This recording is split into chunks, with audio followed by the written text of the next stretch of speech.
Ugh, Gaston, what's the Wi-Fi? I can't get in. Oh, it's ARG. Gah. Arg. Connect your teams easier than connecting your Wi-Fi. HubSpot. Grow better. All hands on deck.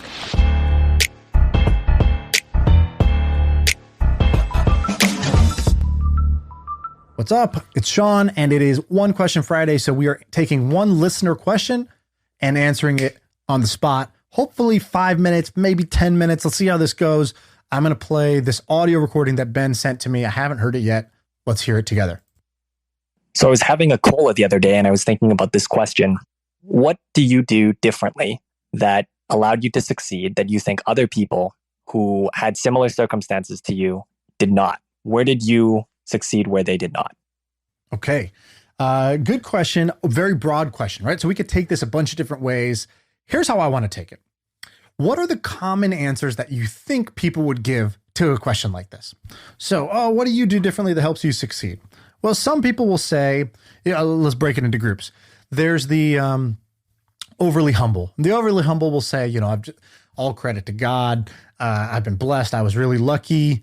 And, I just kind of kept putting one foot in front of the other and worked hard. And I, I'm just fortunate to be born in this great place with all my limbs and my brain and all this, right? Okay, there's that path. All true things, but not that useful to somebody listening. So let's kick that out. Also, that applies to many other people who didn't have the same result as you, so that certainly couldn't be it. Okay, second thing, hard work, right? Hard work is the next thing that people love to say. I think because hard work feels like you earned it, and it feels like you're not saying you're better than everybody else. It feels like you made better choices than others that were available to them too. And who can argue with hard work? But the reality is I really don't work very hard, or at least I don't feel that way. The thing I would say is I actually do work a lot, but I only work on stuff I like. And so I think hard workers, like a janitor works hard, a line cook works hard, a single mother works hard, and so I don't really put what I do has, pretty much no physical strain, no emotional strain, small emotional strain, I guess. And, honestly, it's fun. Like I do it because I enjoy it. I'm not doing it because I kind of feel like I have to do this in order to get what I want. That is not at all how I think about things. And there are many areas where I'm like, oh man, if I worked harder, I'd get a better result. And I can't bring myself to do it. I'm lazy in that way. The reason I work a bunch is because I really, it feels like play to me. It's like watching somebody play a video game. You don't have to tell them, hey, sit down and focus on this for 3 hours. It's like, what are you talking about? This is Call of Duty. Of course, I'll play this as long as I can. And so it's not hard work. So what is it then? Well, you said something in your question, which was, what's different about you than what did you do differently than like others like you in similar situations to you? Okay, that's a good way of asking the question. Let's take my college, right? Here, I'm wearing this shirt. I went to Duke, and there's a bunch of super smart people who went to Duke. In fact, at Duke, I was a very mediocre student, middle of the pack, maybe slightly below average. And, whatever. It's a good school, a lot of smart people, a lot of hard workers. Okay, I do think that I've had probably more success, by kind of a traditional definition, but also just more fun than 99% of the other people who graduated in my class. I could be wrong. No way to really know, but I believe that to be true from what I've seen. So what is different?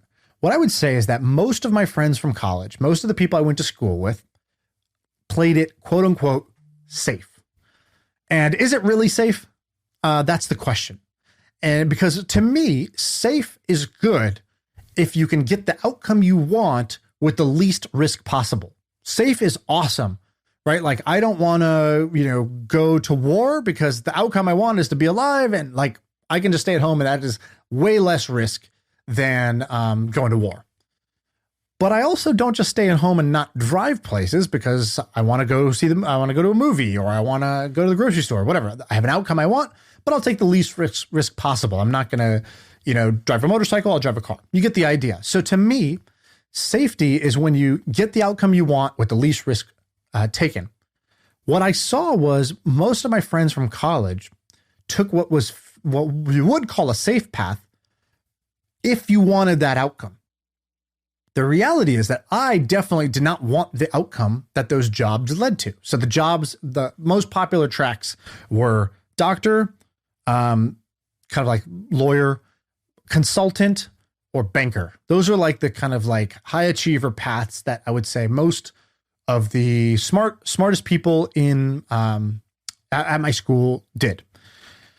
And I guess the other one would just be like corporate manager of some kind. Okay, cool. So the problem with that is when I look at what success looks like for a doctor, for a lawyer, for a consultant, for a banker, or for a corporate manager, none of those by default would get me the outcome I wanted, right? I was like, dude, I want to make tons of money. I want to have fun every day. I want to have action, creativity. I don't want to just be doing the same thing over and over, right? Like I shadowed a doctor because I was pre-med. I took the MCATs. I was planning to go to med school until I shadowed a doctor. And I went to shadow him to figure out, can I do this? But by the end of it, the answer I walked away with was, I don't want to do this because it was extremely repetitive what was happening every day. And you're helping people, which is awesome. But I could not stand the repetitive nature of seeing patients and having the same, as an orthopedic guy. Oh, yep, you have a torn meniscus. You have a torn ligament. You have joint pain, and there's nothing we could do for you. That's what it was over and over and over again. And so I didn't want the winning path of that. So financially, some paths, I was like, oh man, you work how hard and you make how much? And like, is there a path here where I could have like, I don't know, $50 million? Like, what if I want $50 million, right? You don't have to want it, but let's say I do want it because I do, right? And I'm not afraid to say it. I'm not ashamed of the things I wanted. I was like, that sounds awesome. If I could choose between less money and more money, I'm choosing more money, right? That was very obvious to me at the time. And when I looked at how much you could make in a certain amount of time, the first, let's say 10 years of your career, I was like, wow, okay, finance, I might be able to get there, but not really these other paths. Okay, maybe I can do it in finance or consulting, but what do I have to do to get there? Oh man, I got to grind 80, 90 hours a week, kind of as the low man on the totem pole. And I'm just like an Excel monkey. And I'm like, I'm not creating anything new, and I'm not building my own business. I'm like just this kind of like middleman. That's what it felt like. Or corporate management. That's cool, but like I got to go to an office every day, 9 to 5, wear a certain thing and talk a certain way and spend a bunch of my days doing, certain meetings that I didn't want to do, like, talent calibration and like, employee onboarding and all this bullshit, right? So I didn't find that fun. And I even saw people who were playing that game at a high level. So for example, when we got acquired by Twitch, I saw, well, what does the CEO of a multi-billion-dollar company do every day? And what does, the VP of product do? And what does the CTO do? What do these people do every day? If I look at their day and I don't want it, then why am I in this track? So I would say the most important thing I did differently was get clear on what I actually wanted, how I wanted my life to go. And then I looked at the quote unquote safe tracks, and I realized pretty quickly that those don't get me to that thing I want. So in that sense, they're not safe at all. They're extremely dangerous to my goals, right? Are you following that? Like if you look at what you want, if you have a clear picture of what you want, and then you look at the safe path and you say, does the safe path get me to what I want? And the answer is no, then it is not safe. It is extremely risky because it's putting my dream at risk. And knowing what you want also takes a little bit of work.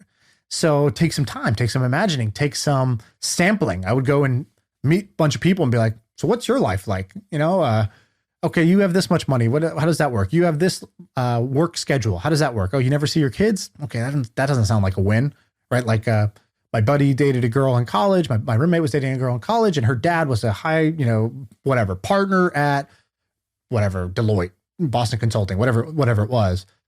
And, she was just like, yeah, growing up, like he was home Thursday through Sunday, and then he would fly out, or Thursday through Saturday, he'd fly out Sunday, and he'd be at a client site from, Sunday through Thursday every week. And then he'd fly back, and he was super tired. And that was the first 18 years of my life.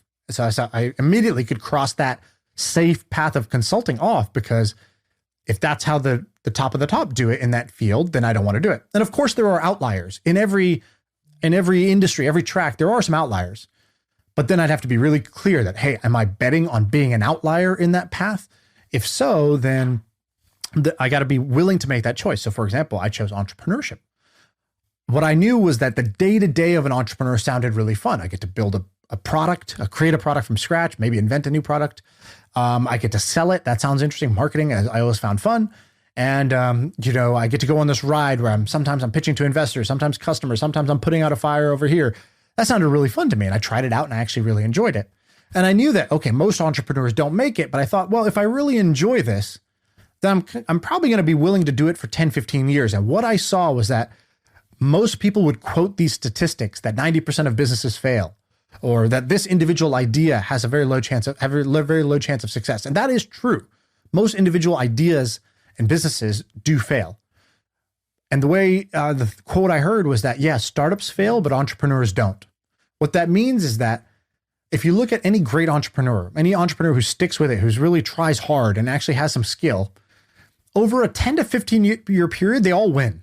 Right? They tend to win. The odds are in their favor that in a 10 to 15 year period, they do have a win. And when they win in an order of magnitude of millions and millions of dollars. Okay, great. So even though one idea that I'm doing this year might not have the highest odds of success, if I just keep at this for 10, 15 years, my odds of success go from individually very low to collectively over 10, 15 years, very high. So I loved that. I loved the size of the prize. I loved the likelihood of success. And I loved the day-to-day to get there, which told me I'll probably stick with it long enough to hit a win. And so that's how I chose what I wanted to do. So in summary, what I think I did differently was get clear on what I wanted. And then what I recognized was that the quote unquote safe paths weren't really so safe after all, because they had a very low chance of getting me to that outcome that I wanted. And so in that sense, they were the riskiest paths of all. Whereas most people, I think, gravitated towards something that sounded good in theory, or sounded good to their parents, or sounded good to their aunts and uncles and their peers and their teachers and whoever. And they said, yep, this sounds good. And they got onto a track that actually won't lead them to a lifestyle that they want. Whereas I figured out the lifestyle I wanted first, and then I looked at what tracks can get me there. And I chose the safest amongst those. All right, that's all. Hope that was helpful. Come on, I know that was helpful. It had to be helpful, right? I put my heart into that one. So I hope that it was helpful. I hope I might have took an idea that you already had and maybe put it a little differently, or brought it to the front of your mind and maybe it was buried in the back of your mind. That's a win for me out of these. So One Question Friday in the books.